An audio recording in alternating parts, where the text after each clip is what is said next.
Well, we're on northbound 52 approaching Cannon Falls, and there wasn't much traffic going southbound, and I think I just found out why.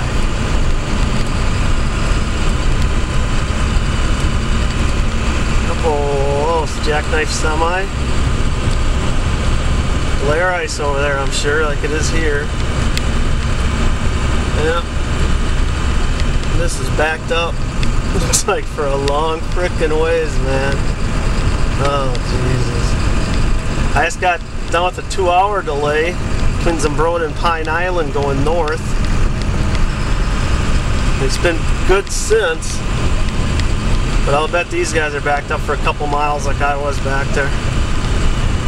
Holy cow. Unbelievable.